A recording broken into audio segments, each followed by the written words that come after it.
Bismillahirrahmanirrahim. Assalamualaikum warahmatullahi wabarakatuh. Dan salam sejahtera buat seluruh sahabat dan sobat Ipiso dimanapun Anda berada. Jumpa lagi dengan saya, Swadi Idris Amir. Tentunya di acara kesayangan kita, Ipiso Rumah Edukasi. Sahabat dan sobat Ipiso, pada kesempatan kali ini telah hadir di tengah-tengah studio Ipiso Wakil Ketua Gerakan Nasional Pemberantasan Korupsi GNPK, Bapak Ramsa Tabraman SHMH, yang akan membedah diskusi kami pada kesempatan kali ini, yang akan mengangkat tema hukum dipolitisasi menuju Pilpres 2024 rawankah? Kenapa kami yang mengangkat tema ini?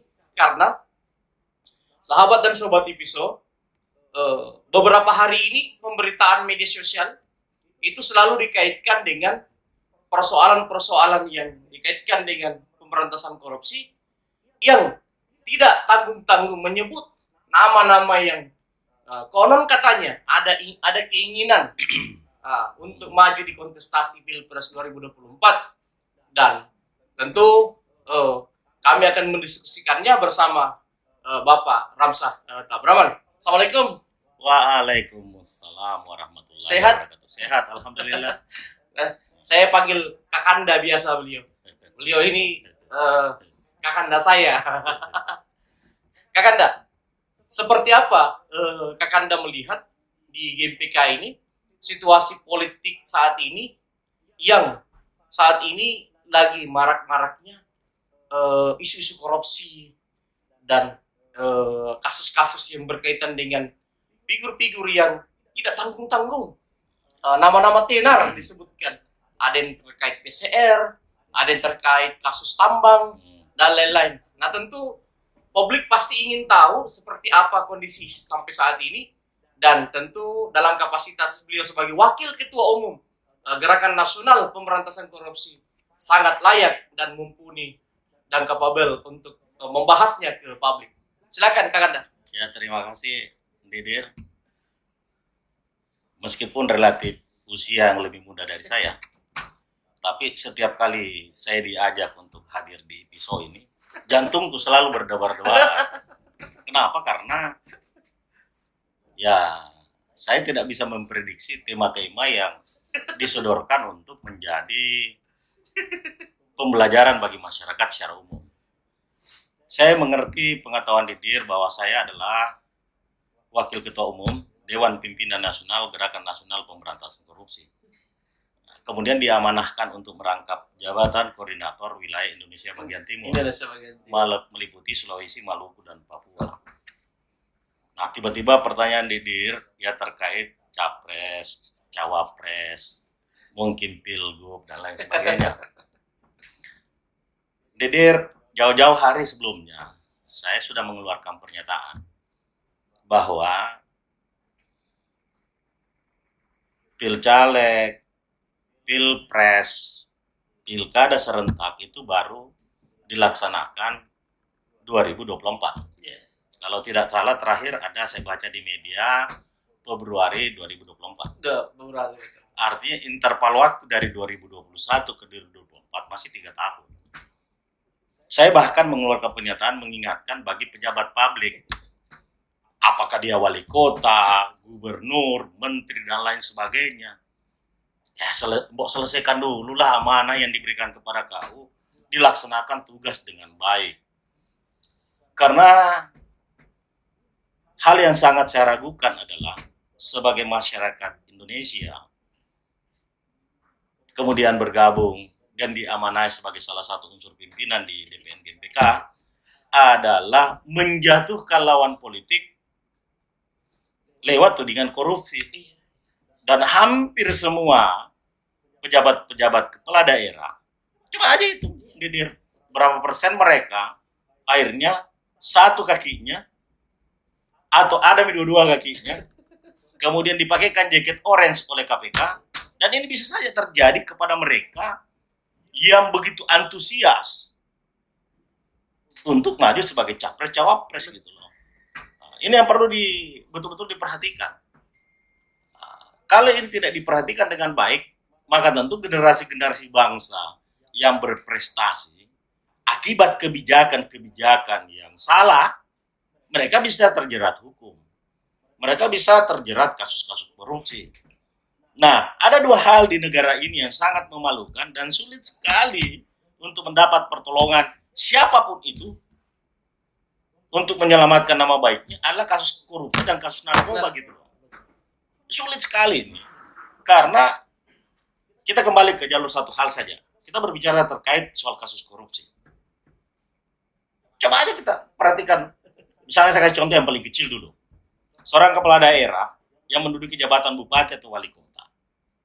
Dalam satu wilayah perkotaan ini, dia harus memahami wilayah kekuasaannya ini. Bahwa di dalam wilayah kekuasaannya ini, ada kewenangan-kewenangan yang tidak perlu juga dia lakukan. Karena ada kewenangan provinsi di situ, dalam hal ini gubernur, ada kewenangan pemerintah pusat yang terdiri banyak kementerian. Kalau salah menempatkan anggaran APBD, salah kebijakan. Masuk dalam kategori kasus korupsi. Demikian juga gubernur. Ya kalau saya melihat gerakan-gerakan yang ada sekarang yang berdasarkan survei ya, ada Pak Prabowo, kemudian ada Ganjar, Anies Baswedan, dan lain sebagainya, mungkin ada tambahan 2-3 orang ya, calon presiden ya. Kemudian calon wakil presiden sudah mulai muncul. Ya saya nggak tahu apakah Puan Maharani ini Luhut mau jadi wakil presiden, Luhut Binsar Panjaitan, Sandiaga Uno, mungkin Erick Thohir. Kemudian dari kawasan timur muncul nama SYL, kemudian muncul nama Panasonic, Rahmat Gobel. Terakhir muncul nama Amran Sulaiman. Ya, meskipun Pak Amran Sulaiman sekarang ini bukan lagi pejabat publik, tapi publik mengenal dia adalah Menteri Pertanian yang berakhir tugasnya 2019 gitu loh. Nah, pejabat-pejabat publik ini tentu memiliki track record yang sudah dikantongi oleh BIN. Iya kan? Ada track recordnya ini, dikantongi track recordnya oleh Badan Intelijen Negara. Karena untuk menjadi seorang calon presiden atau RI1, RI2, wah luar biasa, itu harus track recordnya luar biasa. Oleh karenanya, pejabat-pejabat publik atau ex-pejabat publik yang kemudian bercita-cita untuk menjadi pemimpin negara, ya cobalah Mbok, evaluasi diri, kemudian istilah tekniknya, asistensi dirimu dulu lah, apa yang kau sudah lakukan oleh masyarakat. Yang kedua adalah, ini tentu pesan untuk masyarakat secara umum. Kali ini, saya berharap bahwa masyarakat secara umum ini benar-benar menggunakan hak pilihnya, memilih pemimpin itu dengan baik. Karena ya jangan sampai jadi korban. Kan saya beberapa waktu lalu juga hadir di salah satu media yang mengatakan bahwa kondisi sekarang ini adalah hukum dijadikan alat politik. Sesuai dengan tema kita. Nah, politik menjadikan hukum untuk menjatuhkan lawan politik. Memang antara hukum dengan politik itu, Pak Didir, tidak bisa dipisahkan. Karena ada beberapa produk-produk hukum, produk-produk undang-undang, produk-produk peraturan, itu lahir dan ketok di sana yang sana. Tentu orang-orang politik di dalamnya yang mengetok itu. Tapi sekali lagi saya ingatkan bahwa siapapun yang mengetok dan mengesahkan hukum atau undang-undang itu, seyogianya hukum ini harus tetap tampil di depan sebagai panglima. Siapapun itu. Barangkali itu untuk sementara, Dede. Baik, sahabat dan sobat episode pembuka dari Kakanda Ramsa Tabraman, Wakil Ketua Gerakan Nasional Pemberantasan Korupsi. Lanjut saya dalami bersama Kakanda. Kakanda ini Erick Thohir, Luhut Binsar Panjaitan disoroti terkait kasus PCR. Tentu kita tidak bisa menghakimi seseorang. Ya. Apakah itu benar atau tidak benar dilakukan oleh beliau-beliau. Namun sesuai dengan tema kita, hukum dipolitisasi rawankah menuju pilpres? Anda ya? Ya. Kemudian terakhir, nama Andi Amran Sulaiman pun dikait-kaitkan dengan kasus tambang. Yang kalau tidak salah dari 2007 kalau tidak salah 2000 sampai 2014. Sampai 2014. Artinya sudah sangat lama kan? Ya. Tapi itu pun kita tidak bisa menjustifikasi seperti apa walaupun KPK yang menanganinya. Karena ya asas praduga tak bersalah harus kita kedepankan. Ya. Jangan sampai publik terlalu cepat menghakimi, menjustifikasi seseorang dan menghilangkan asas praduga tak bersalah. Ya. Nah, apakah memang dalam apalagi politik itu hal-hal seperti ini akan sangat rawan terjadi ya kan menuju Pilpres 2024? Sebenarnya bisa iya bisa tidak, bisa rawan dan bisa tidak rawan. Hukum dan politik itu sebenarnya kalau berjalan dengan baik dia tidak menjadi rawan. Demikian pula bagi orang-orang yang berkeinginan untuk maju jadi capres dan cawapres, kalau dia sudah mengevaluasi atau mengasistensi dirinya apa yang sudah dilakukan selama ini, saya kira tidak ada masalah. Ya, tidak. Yang menjadi rawan itu adalah sebenarnya kalau keinginan ini tidak dibarengi dengan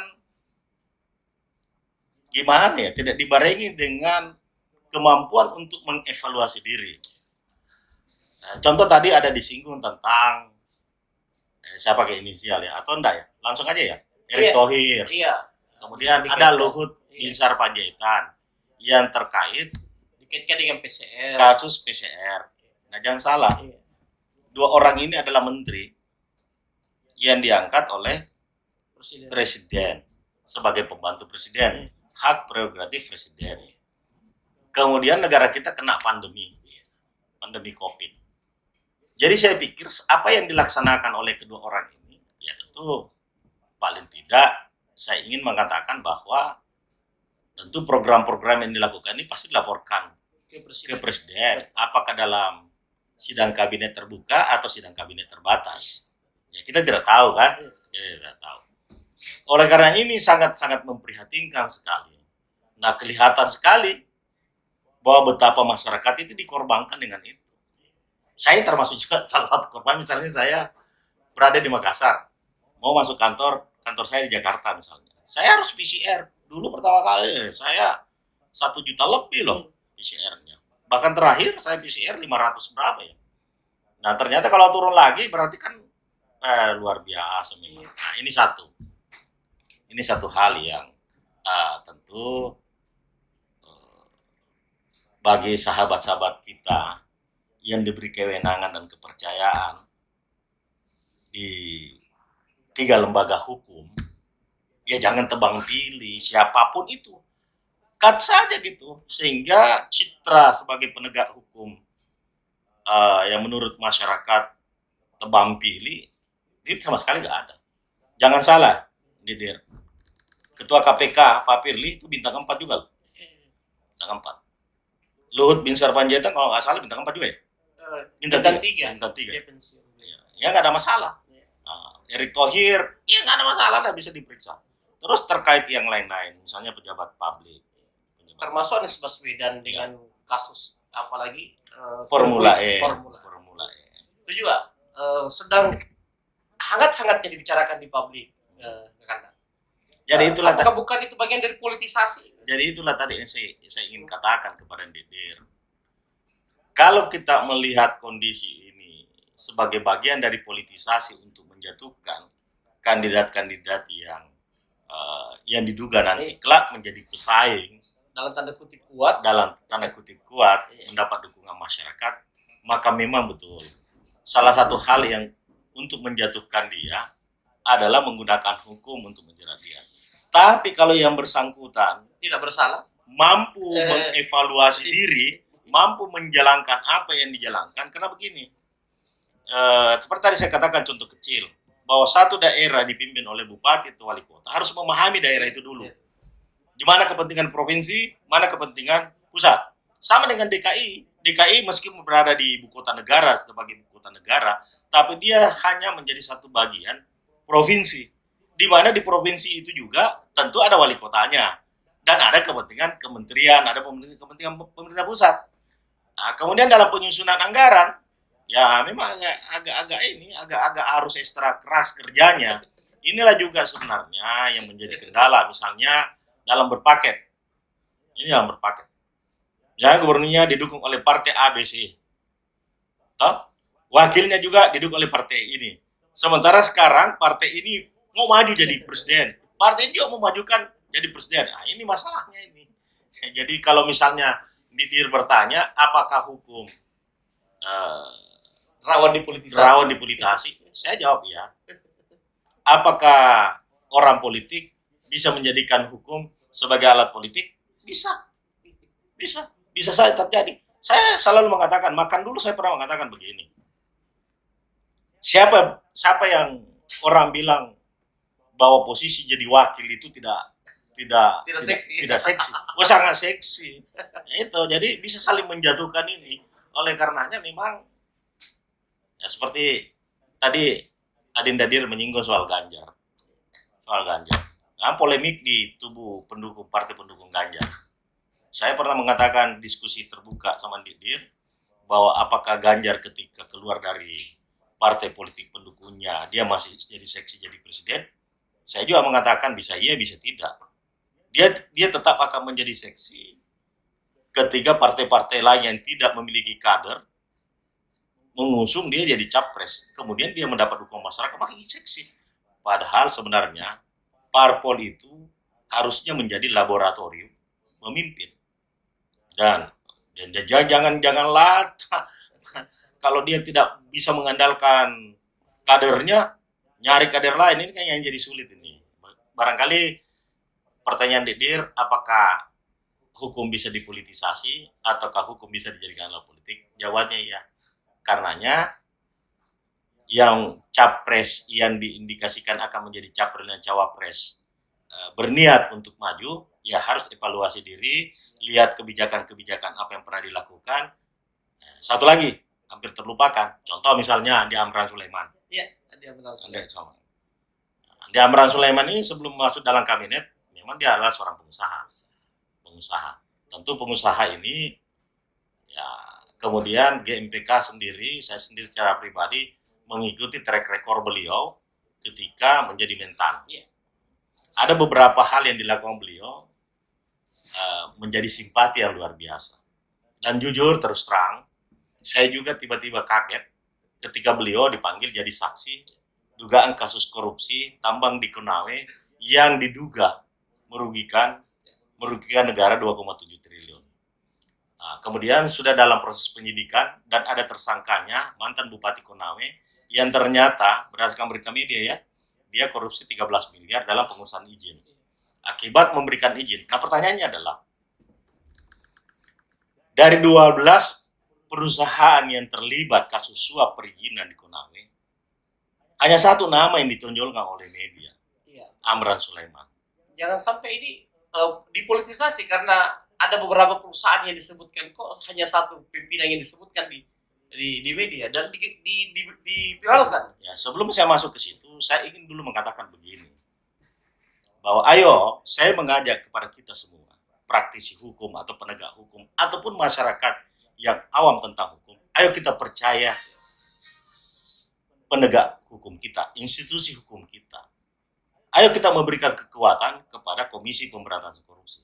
Jangan lupa Didir, bahwa orang yang dipanggil jadi saksi itu tidak sekedar dipanggil begitu saja jadi saksi karena ada yang memperalat institusi hukum itu atau oknum penegak hukum itu. Tentu dalam BAP yang sudah tersangka ini ada nama-nama yang disebut. Ya mungkin saja nama Andi Amran Sulaiman juga disebut di dalam BAP itu, sehingga kewajiban penyidik untuk memanggil Andi Amran Sulaiman sebagai saksi sah-sah saja. Sah-sah saja. Dan belum tentu bersalah. Bersalah. Jadi begini, kita juga ini semua atau masyarakat semua, ketika ada seseorang yang kita idolakan dipanggil ke polisi sebagai saksi, jangan serta-merta kita menganggap bahwa politisasi. Iya. Itu yang pertama. Ini saya berbicara dari segi positifnya, hukum positif. Tapi kalau kita kembali lagi ke kasus ini sudah mulai berjalan 2004 hingga 2014. 2007. Kemudian terakhir Iya. 2007 ya, 2017 ya. Kemudian nama Andi Amran Sulaiman muncul ke permukaan. Nah, pertanyaannya, siapa yang munculkan nama Andi Amran Sulaiman ke permukaan ini? Apakah oleh penyidik yang memberikan info kepada media? Ataukah siapa gitu loh? Ataukah media ini memiliki sesuatu? Saya ingin mengatakan kepada teman-teman, adik-adik saya atau saudara-saudara saya insan pers, saya ada undang-undang pers yang melindungi. Seharusnya sebelum menjadikan media ini, sebelum memberitakan ini, harus ada cross check, konfirmasi dulu ke konfirmasi ke pihak yang disebut namanya. Iya, betul. Karena begini, saya membaca di judulnya adalah Andi Amran Sulaiman dipanggil KPK sebagai saksi dugaan kerugian negara 2,7 triliun. Nah, opini yang berkembang di masyarakat setelah menyebut nama Andi Amran Sulaiman bahwa ternyata Andi Amran Sulaiman indikasi korupsi juga. Kan seperti itu, sehingga muncul persepsi yang di masyarakat bahwa jangan-jangan ini satu alat untuk menjatuhkan Andi Amran Sulaiman. Ya gitu. Oleh karenanya saya juga mengingatkan teman-teman atau saudara-saudara kita media. Saya kira undang-undang pokok pers belum dihapus ini, belum dicabut, masih berlaku. Oleh karenanya ke depan saya berharap bahwa ada cross check, ada jawaban-jawaban. Sebaliknya, sekali lagi saya ingin mengingatkan juga kepada teman-teman yang lain. Mau dia saat ini masih menjadi pejabat publik atau pengusaha besar, sekaliber Andi Amran Sulaiman, bahwa uang bukan segala-galanya. Uang bukan segalanya. Jadikanlah hukum ini sebagai panglima. Ayo kita sama-sama menghormati hukum ini dengan baik, dengan bijak, dan kalau ada hal-hal yang misalnya pemanggilan-pemanggilan, jangan selamanya atau jangan selalu kita beranggapan negatif. Mungkin saja dengan berita-berita seperti ini justru akan mendorong satu kesuksesan buat Andi Amran Sulaiman untuk lebih mengevaluasi dirinya, lebih menguatkan dirinya, lebih mengukuhkan keinginannya untuk menjadi salah satu pemimpin negara yang lahir dari kawasan timur. Baik, sahabat dan sobat Tipiso, pendalaman dari Kakanda Ramsah Tabraman, Wakil Ketua Umum Gerakan Nasional Pemberantasan Korupsi.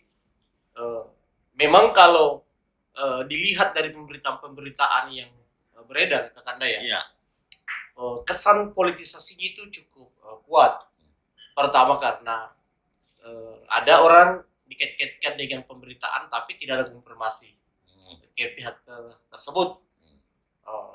Bahkan ada juga yang menjustifikasi bahwa orang tersebut sudah seperti yang diberitakan. Padahal pemanggilan ini hanya pemanggilan saksi. Ya. Tentu publik harus mengutamakan, mengedepankan asas praduga tak bersalah. Artinya kita jangan terkesan memfitnah orang dalam kapasitas orang itu belum ditetapkan sebagai orang yang bersalah, Kakanda ya. Nah, fenomena politik saat ini, Kakanda, kan ini kan yang lucu karena rata-rata yang dikaitkan dengan persoalan ini orang-orang yang dalam tanda kutip relawan-relawannya sudah deklarasi cawapres dan capres. Luhut relawannya sudah deklarasi, Erik juga relawannya sudah deklarasi. Anies jangan dibilang karena sudah banyak kelompok-kelompok penggeraknya kan gitu. Ganjar masih dikait-kaitkan dengan kasus EKTP, bahkan beredar di media sosial, kan ya. Terakhir Pak Andi Amran Sulaiman. Tapi apakah memang dalam kasus hukum itu kasus lama itu bisa dimunculkan walaupun sudah sangat lama? Yeah. Bukankah ada apa lagi? Ada batas waktu sebuah masalah itu, Kakanda? Atau memang dalam hukum itu tidak ada batas waktu ya? Jadi begini, kalau kasus Luhut Binsar Panjaitan dan Erick Thohir VCR, jujur saya juga ingin mendorong KPK untuk mengusut itu.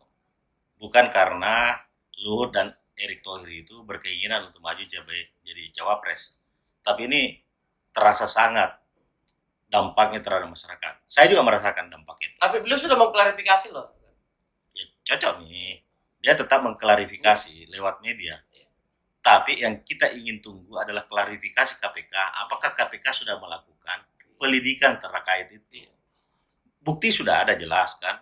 Oleh karenanya saya ingin mendorong KPK agar Luhut Binsar Panjaitan, Pak Luhut ya, dengan Pak Erick Thohir itu memiliki kepastian hukum. Jangan sampai nanti ternyata beliau ini memang tidak bersalah dan dihakimi, tapi sudah dihakimi oleh media dan dihakimi oleh masyarakat. Ini kan tidak fair. Dan kedua, Pak Luhut Binsar Panjaitan dan Erick Thohir meskipun kedua-duanya menteri yang punya hak hukum. Makanya itu perlu diberi kepastian hukum.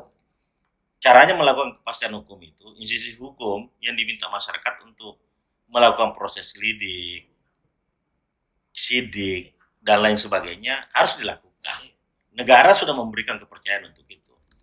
Nah, terkait pertanyaan Dedir, apakah kasus lama itu bisa diangkat? Bisa saja. Kalau ada barang bukti baru yang ditemukan, karena begini, seperti kasus tambang kasus perizinan tambang yang juga memanggil Andi Amran Sulaiman. Pertanyaannya adalah, apakah ketika tersangka yang kemudian sudah ditahan ini mantan Bupati Konawe Selatan ya, Konawe ya, Aswad Sulaiman.